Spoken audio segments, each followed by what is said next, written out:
The lightsaber that Darth Vader wielded as a Sith Lord was an upsized replica of his first Jedi lightsaber, 28 centimeters long, 6.3 centimeters thick, and composed of alloy metal and carbon composite.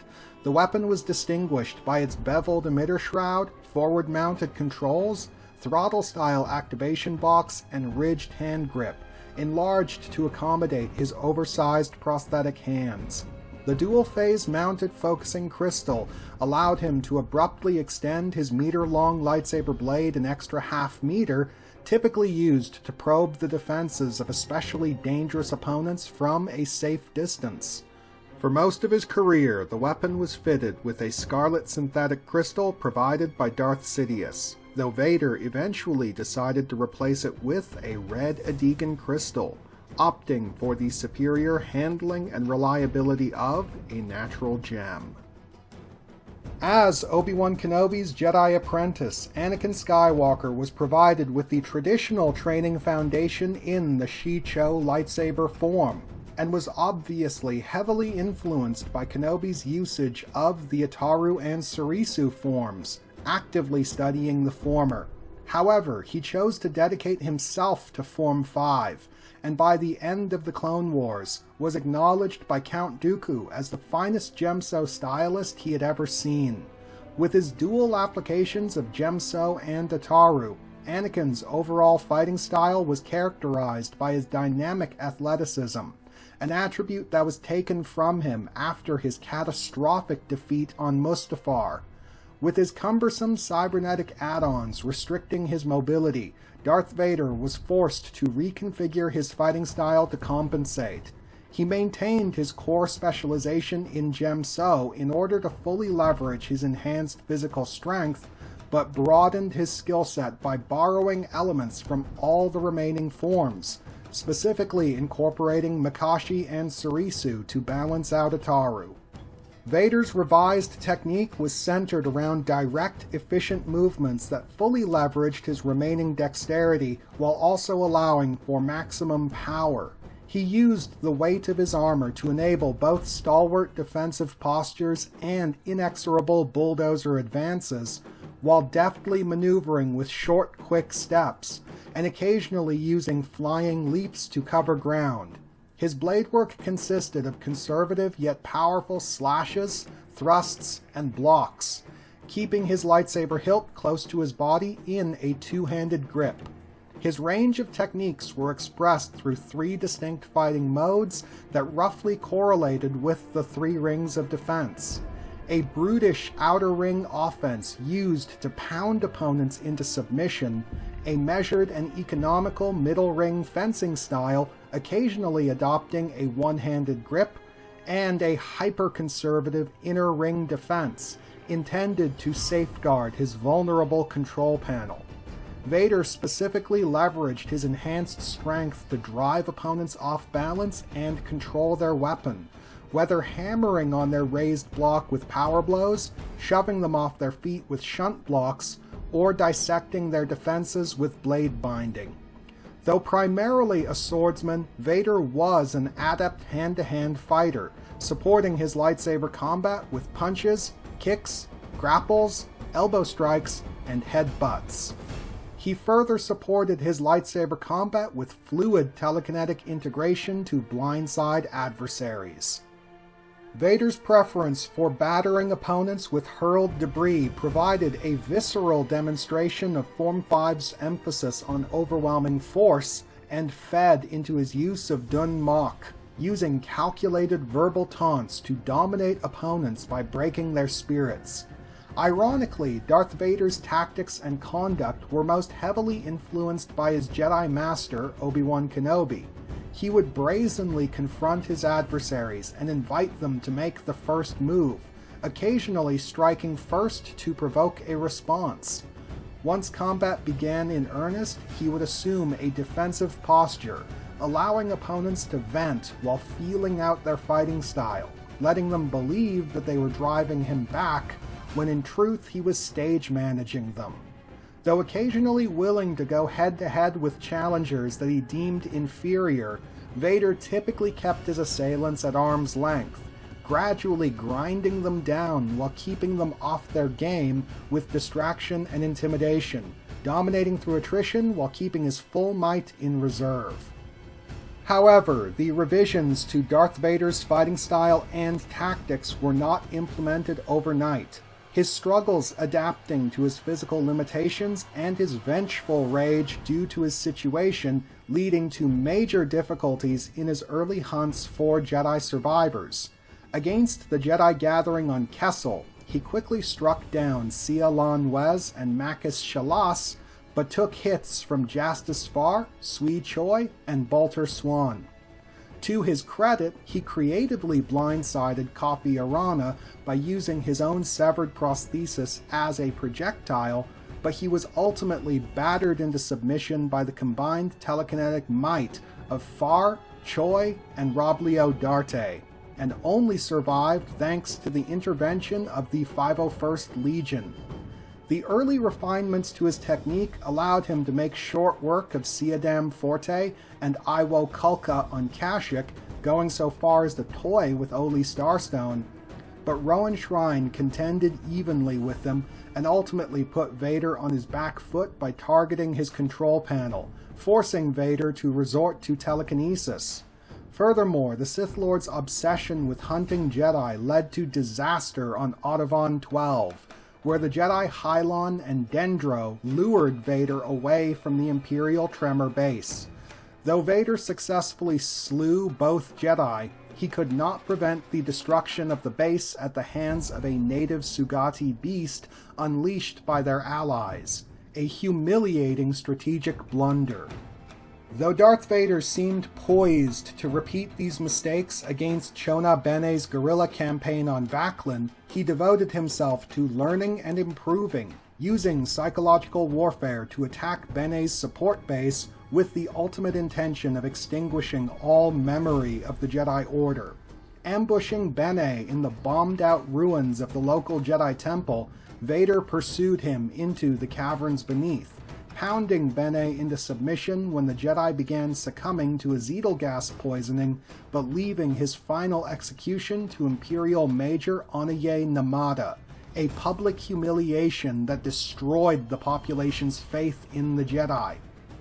Vader achieved a similar crushing psychological victory against the Jedi Gira, stonewalling his attacks and beating him down in close combat, before offering him the chance to join the Empire in exchange for the lives of the Padawans Gira was protecting. When Gira agreed to the offer, Vader broke his promise and destroyed the Padawans' escape vessel, leaving the broken Gira to end his own life. However, Vader failed to replicate this success against Anya Kuro on Koprgan 5 or Obi-Wan Kenobi on board the Death Star.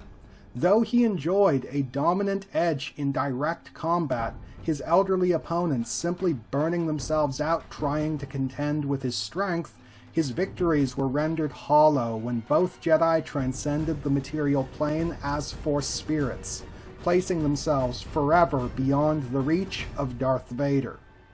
In addition to serving the Galactic Empire as a Jedi hunter, Vader also cleaned house for his master, contending with his fair share of rogue Darksiders and Sith aspirants. His combat kills including but not limited to Saw Quis on Vohai, Shavon on board Emperor Palpatine's shuttle, and Sardoth on Ahakista. However, Vader would suffer one of his most notable defeats at the hands of his own secret apprentice, Galen Merrick, on board the Death Star. Confident in his supremacy over his former student, Vader was instead whittled down with fluid lightsaber counters and brutal force strikes, ultimately owing his survival to Galen's mercy. Vader learned from these mistakes, relying on a roving defensive approach against the Starkiller clone on Kamino before successfully disarming him, though Vader's attempt to force a surrender gave Starkiller an opening to retaliate with Force Lightning, driving the Sith Lord to his knees. Ironically, Vader ended up replicating Starkiller's success against the Darth Maul doppelganger on Kalikar 7. Goaded into going head-to-head with this opponent, Vader again left himself open to counters and was whittled down, but achieved a narrow victory by capitalizing on Maul's arrogant posturing to impale him by igniting his lightsaber through his own abdomen. Darth Vader's most notable adversary was ultimately his own flesh and blood, Luke Skywalker, whom he dueled 3 times over the course of the Galactic Civil War. The first time was when Vader cornered Luke and Leia Organa in the Temple of Pomojima on Mimban. While Luke was pinned by debris, Leia managed to surprise Vader and score a hit, though Vader ultimately toyed with her before Luke intervened. As Luke was currently empowered by the spirit of Obi-Wan Kenobi, he managed to contend evenly, successfully redirecting Vader's kinetite blast and amputating one of his prosthetic arms before he could recover, with the fight ultimately ended by Vader's dazed misstep. Vader instigated their second confrontation by taking hostages to lure Luke into the carbon-freezing chamber on Bespin. Vader opened defensively to test the waters before briskly disarming Luke, though Luke managed to surprise Vader with inventive moves when they re-engaged. Vader retreated into the control room below and unleashed his telekinesis when Luke followed, pounding him into submission before re-engaging and cutting off his hand. Their last confrontation on board the second Death Star took place before the throne of Emperor Palpatine. Though Luke's rage-driven assault allowed him to put Vader on his back foot, he chose to emphasize defense and evasion, trying to defuse the conflict and get through to Anakin Skywalker. However, when Vader threatened to target Leia for conversion to the Sith, an enraged Luke beat Vader into submission before hacking off his hand and holding him at blade point. The fact that Vader's final defeat mirrored that of his predecessor is appropriate, as I would describe Darth Vader's lightsaber fighting style as a strength-based variation on that of Count Dooku. Both combatants placed the same emphasis on measured, efficient movements, utilizing active defensive techniques to interrupt an opponent's attacks and control their weapon. Their differences were dictated by their opposing physical attributes. The elderly Dooku relying on delicate dexterity to minimize the need for strength, where the encumbered Vader leaned on his superior strength to compensate for his impaired mobility. Though Vader could be a relentless offensive bulldozer when necessary, his physical limitations forced a more conservative approach with a strong focus on defense. He would deliberately prolong fights in order to grind opponents down through attrition, only unleashing his full might when they were at their weakest. Furthermore, he supported this fighting style with psychological warfare, keeping opponents off their game through distraction, intimidation, and treachery, wielding fear as a weapon. However, though overall a cautious and pragmatic fighter, Vader occasionally gave in to arrogance and rage, and was generally most vulnerable against his own tactics of shock and subversion. Lastly, the effectiveness of his fighting style was predicated on his superhuman physical strength, his worst-case scenario being a confrontation with an opponent that he couldn't physically overpower.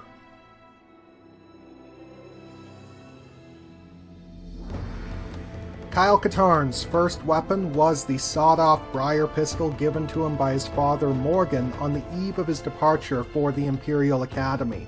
The blaster possessed an optimum range of 60 meters and a maximum range of 120 with a 100-round capacity. Though relatively underpowered, the weapon could expend additional blaster gas ammunition on charged shots.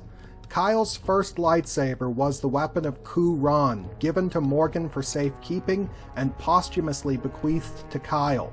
Sadly, this green-bladed relic of the Clone Wars was callously destroyed by the Dark Jedi Baka Seka, though Kyle immediately replaced it with the scavenged yellow-bladed lightsaber of Yun. Though he became quickly attached to the reactive polymer hand grip Yun had incorporated, Kyle ultimately chose to construct his own lightsaber. The lightsaber was clearly a variation on the Obi-Wan Kenobi model, copying the spoked pommel and outsized emitter, and also projecting a blue plasma blade. Though this is pure speculation on my part, I believe that Katarn fitted his weapon with a light-side-attuned synthetic crystal akin to Luke Skywalker's, indicative of the mixture of light and dark influences in his own development, and a pragmatic option that would appeal to an ex-military covert operative. As an officer in training at the Cliffside Academy on Carida, Kyle Katarn was instructed in conventional swordsmanship, skills that he found were easily transferred to the lightsaber. This basic skill would be tremendously reinforced by a Force vision he experienced on Ruusan, memory flashes from the ancient Jedi Master Tau that granted him knowledge of new Sith War-era lightsaber techniques. He learned to incorporate mental attacks into combat and made specific use of the Flowing Water Cut and the Falling Leaf Strike.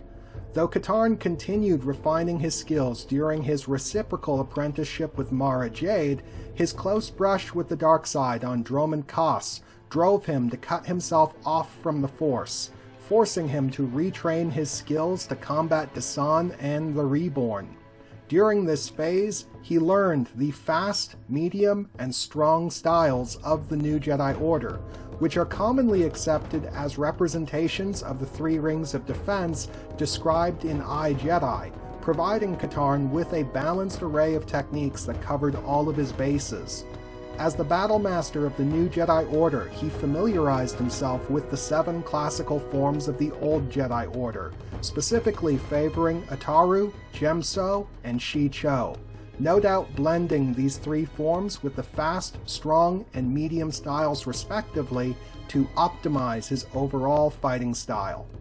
Kyle Katarn based his core technique around a simple array of sweeping cuts that correlated with the Shi-Cho ideal and live combat forms, relying on subtle variations in his basic moveset over pre-rehearsed attack sequences, with his alternative use of speed and strength adding layers to his technique. He would align his attacks with his direction of travel, performing overhand strikes as forward advances, horizontal sweeps as side-on strafes, and undercuts as backpedals. He occasionally carried the momentum with twirls and spins, and executed evasive acrobatics and combat rolls, no doubt derived from the Su-Ma rotations of Ataru. Generally favoring a two-handed grip, he alternated between the heavy roundhouse cleaves of the strong style, ponderous strikes capable of crashing through blocks, the measured cuts of the medium style, suitable for crowd control, and the whippy slashes of the fast style, in addition to the aforementioned flowing water and falling leaf strikes, the latter having a strong relation to Form 4. These he supplemented with basic blade-binding techniques, forcefully shunting aside an opponent's weapon or driving them off balance, similar to the techniques favored by the Gemso master Darth Vader. Kyle further supported his lightsaber combat with alternative skill and weapon proficiencies, employing hand-to-hand techniques, force integration, specifically favoring lightsaber throws, and even resorting to the use of blasters and explosives, routinely carrying a thermal detonator. With his background in covert operations, Kyle Katarn overwhelmingly favored diffusing hostile situations rather than drawing attention by fighting, emphasizing Form Zero tactics. However, when things escalated, Katarn stepped up as the instigator and attacked first, enforcing peace through superior firepower. Furthermore, he recovered quickly when blindsided and was extremely evasive, using his agility to enable surprise strikes and quick withdrawals. He leveraged his knowledge of the many evolutions and cuts of lightsaber combat by intuiting the one that sang with the moment, advocating abrupt style shifts to confuse opponents. Furthermore, he had no qualms resorting to blasters, explosives, force integration, or verbal taunts and appeals, opportunistically pursuing victory through any means necessary. However, Kyle was ultimately an honorable combatant who pursued a bloodless victory, having learned the consequences of striking down helpless opponents. Kyle Katarn's first serious lightsaber duel was against the Dark Jedi Padawan Yun on Sulan. As described in the Rebel Agent novella, Kyle simply rushed in and attacked, landing a shallow blow on Yun's upper arm, causing Yun to drop his lightsaber.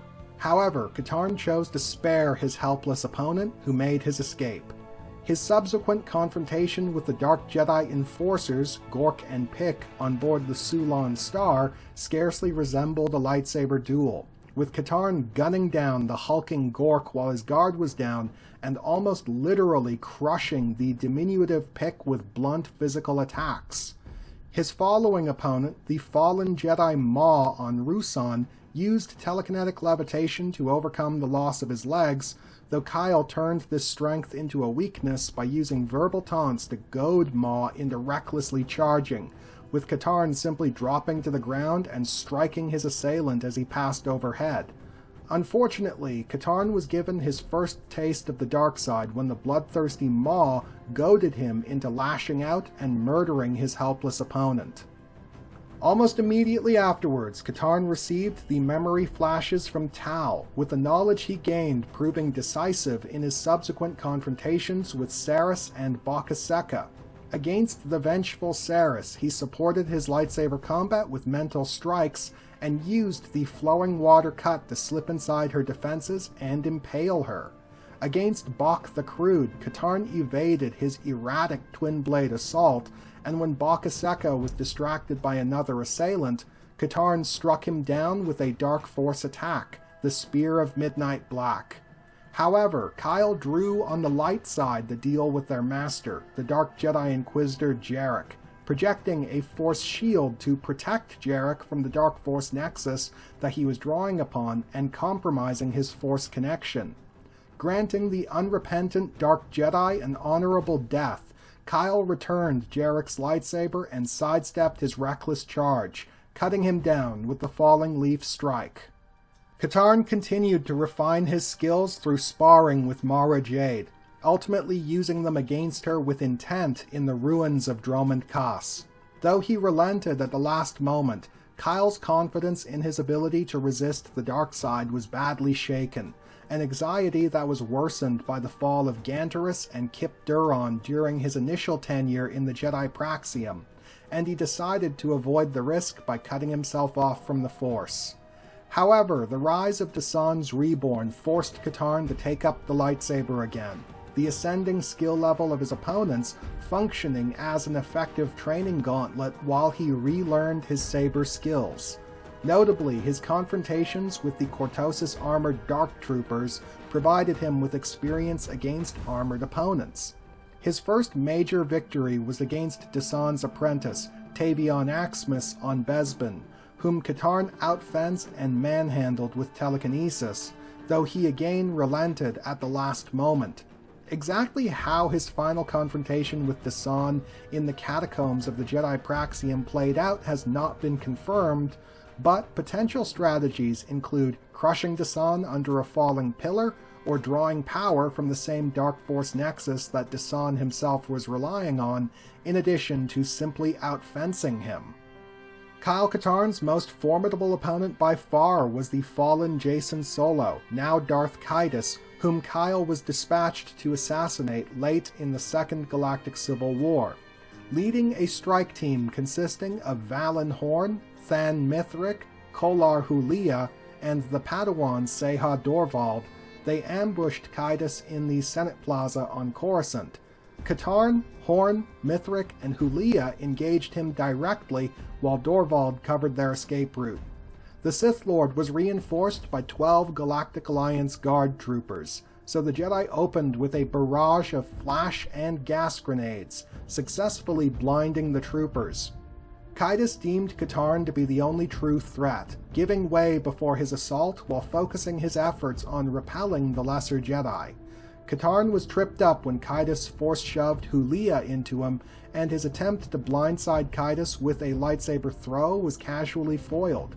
Instead, it was Kyle who was blindsided, when Kaitis feigned a force push but actually force-pulled a passing speeder into Kyle's back, knocking him into Kaitis' extended blade.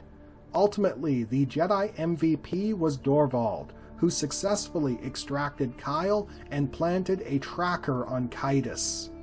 That Kyle Katarn was ultimately bested by Jacen Solo is appropriate, as both combatants could be best described as lightsaber-wielding commandos, supplementing lightsaber combat with a wide range of alternative weapon and skill proficiencies. However, where Darth Caedus was more force-focused in his approach, Katarn was a duelist first and foremost, expressing his technical range through purist applications of Shicho, Gemso, and Ataru. He was best optimized for confrontations with straightforward aggressors, goading them on with verbal taunts before meeting their direct attacks with reactive counters, supporting the subtle variations of lightsaber combat by leveraging his alternative skills in equal measure while using footwork and acrobatics to control the distance, maintaining a push-and-pull attack pattern. However, as the majority of his combat experience has been against opponents who specialized in singular, high-performance techniques, Kyle was least prepared to deal with his own tactics. Furthermore, despite his composure and measured approach, he occasionally fell victim to tunnel vision, and had difficulties defending against sheer overwhelming power. Starting from the top with a comparison of their weaponry, both carry standard lightsaber hilts that provide no practical advantages beyond their familiarity with their own handiwork. However, Darth Vader's dual-phase lightsaber does provide contingency options, his lengthened blade increasing his attack range by half a meter and allowing for possible surprise attacks. But conversely, Kyle Katarn supplements his lightsaber with a Briar pistol and a thermal detonator, making him overall better armed. Though neither weapon would be able to deliver a conclusive kill shot through Vader's blast-dampening armor, they would be useful as distractions and for whittling Vader down. However, I believe it is worth noting that Vader shared Katarn's proficiency with blasters. Moving on to their respective training specializations, both mastered a similar array of lightsaber forms, which they used interchangeably as a rotating wheel of skill configurations. The main difference is that all of the forms within Darth Vader's skill set amounted to mere add-ons to his core specialization in Gemso, where Kyle Katarn layered purist applications of Shicho, Ataru, and Gemso on top of each other. As to how this carried over to their respective techniques, both of their movesets broke down into variants that correlated with the three rings of defense. Comparing them side by side, Vader's outer ring strong style is obviously superior to Kyle's, as he is a cybernetically enhanced Form 5 specialist. That being said, while I don't believe that Kyle's application of Gemso is powerful enough to overwhelm Vader's defenses the way Luke Skywalker did, it is sufficient to allow him to stand his ground. But conversely, I consider Kyle's medium style and especially his fast style offense to be superior to Vader's, as he isn't saddled with any of Vader's handicaps. Katarn's inner ring stance served as a vehicle for his Ataru techniques, slipping inside the opponent's guard and eviscerating them with abrupt attack flurries, analogous to Obi-Wan Kenobi, where Vader's inner ring was much more defense-oriented, mixing the tight blocks of Surisu with the thrusting sequences of Makashi to protect his center and keep the opponent at arm's length. Though I see the Sith Lord as possessing a better core technique with a stronger defense, the Jedi Battlemaster is a more versatile fighter, whereas regardless of how Vader changes things up, his style fundamentally remains Gemso.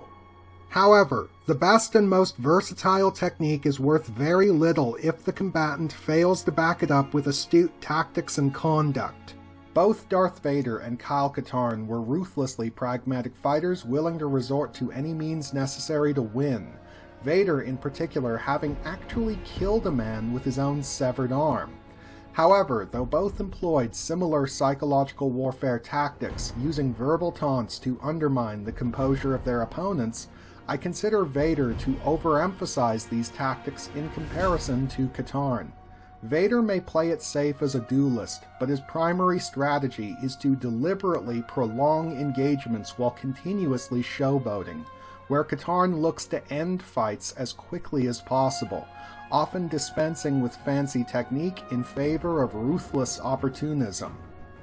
As I see it, these utilitarian tactics and tricks were major contributors to Darth Vader's few defeats in lightsaber combat. Rowan Shrine successfully put Vader on his back foot by targeting his control panel, forcing Vader to resort to telekinesis. Galen Merrick supported his dexterous lightsaber counters with verbal taunts and brutal force integration, whittling Vader down. Luke Skywalker supported his imitation of Vader's Gemso technique with integrated physical combat and psychological reinforcement intended to compromise Vader's connection to the dark side. Kyle Katarn, on the other hand, had a great deal of experience contending with both Vader's tactics and his practical advantages. He learned to ignore intimidation and goading, notably turning Desan's taunting recruitment offer back at him, and successfully dealt with the Chistori's superhuman strong style. Furthermore, his engagements with the Dark Troopers meant that he had experience combating opponents wearing lightsaber-effective armor. In essence, what Darth Vader is weakest against are opposing Gemso stylists who use his own techniques against him, or combat-oriented Nyman specialists who use layered skill proficiencies to attack him on multiple levels simultaneously. With his combined mastery of Gemso, Ataru, and Shi-Cho, further supported by his use of blasters and explosives, Kyle Katarn is both. That being said, Katarn's defeat at the hands of Darth Kaitis demonstrates that Vader is by no means helpless, as Kaitis employed a similar mixture of defensive lightsaber combat and offensive telekinesis to that which Vader employed to great success on Bespin. Make no mistake, Darth Vader is merely at a disadvantage and his threat level cannot be understated. But be that as it may, Kyle Katarn gets the edge as a martial artist and lightsaber duelist.